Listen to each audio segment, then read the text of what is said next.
You know, it's like another shooting by ICE agents in Minneapolis has led to more demonstrations in a city that is already on the edge. Mayor Jacob Fry weighed in on the events yesterday. Take a look. This is an impossible situation that our city is presently being put in. We have ICE agents throughout our city and throughout our state who, along with Border Control, are creating chaos. I've seen conduct from ICE that is disgusting and is intolerable. If it were your city, it would be unacceptable there too. And for anyone that is taking the bait tonight, stop. You are not helping the undocumented immigrants in our city. You are not helping the people that call this place home. I'm calling for peace.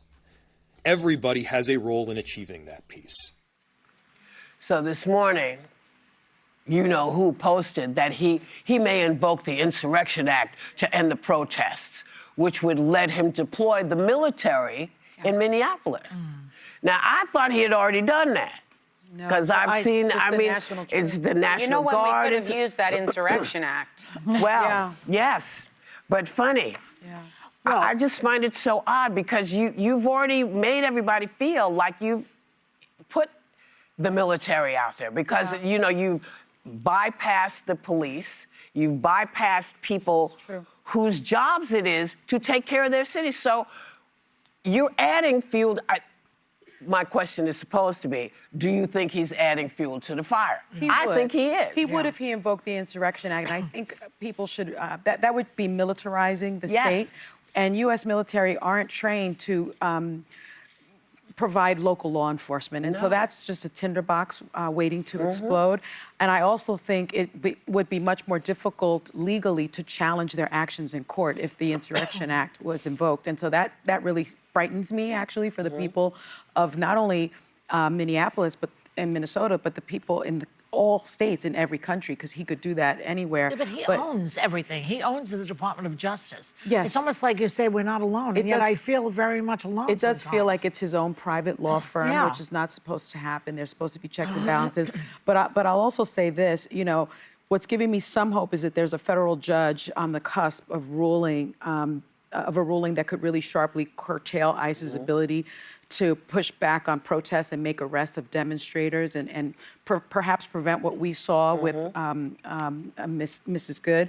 It's U.S. District Judge Kate Menendez. She's going to rule on whether to restrict ICE's use of non-lethal force, stops of motorists who tail ICE vehicles, and arrests of people obeying police perimeters. So that's something that I'm watching very closely, because if she curtails ICE's, you know, use of force, I think perhaps Minnesota things will be de-escalated there. You think so? I think it will. And is that hope springing eternal? It's all I have right now. I don't trust him. I think the most important thing in this moment is that there's de-escalation, that we keep peace in the streets. And Governor Walz said about a week ago that he has the Minnesota National Guard on standby. So they're prepared to deploy in case these altercations between protesters and ICE keep getting more violent and it's necessary. And I think this is a prudent action by the governor, who received a lot of criticism after 2020 during the George Floyd protests for waiting for too long to call in the National Guard. Now, the state National Guard is very, very, very different than federalizing U.S. troops and putting them into American streets. I see the Insurrection Act as the most extreme step that a president could take to deal with quelling domestic protests. The last time I believe it was used was during the Rodney King protests in 1992. President Trump, I've said this before, he talked about doing it in the summer of 2020, was ultimately talked out of it by General Milley, Mark Esper, and others, and it was a good thing, because what happens is this. So say Governor Walz has the Minnesota National Guard, who are there to make sure protesters aren't getting injured and ICE officers aren't getting injured. Then you bring in a federalized force that answers to the federal government. You could have tremendous clashes. You could have a lot of confusion about authority, and it makes this tinderbox situation even more dangerous. But that's what, I feel like that's what he wants.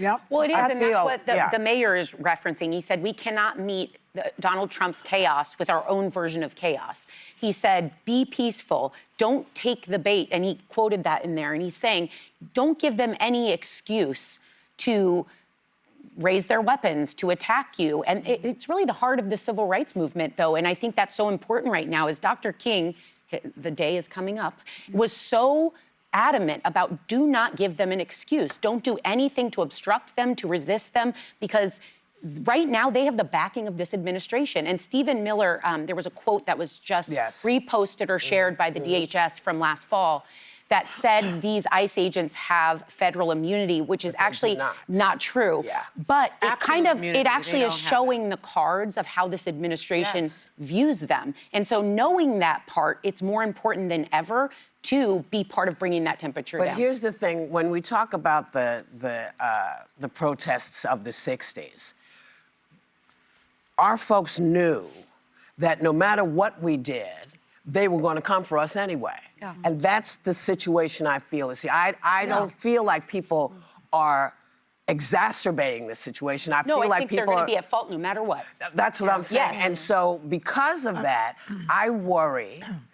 You know, I mean, to me, I'm really glad that people have been doing it the right way. Because had people gone in a different direction, this is a whole different story. This is a whole different conversation. So I am happy to see that people are exercising their right. And you know, when they say the Insurrection Act, people protesting is not an insurrection. Well, it's not storming the Capitol. It's people just protesting. Yeah, but so when he's saying he's going to put that out, he's basically saying, you know, you are doing something that you're not doing, whether you're doing it or not. Just be aware. I just want people to be aware that, you know, it is a difficult thing to do when they got their eyes on you.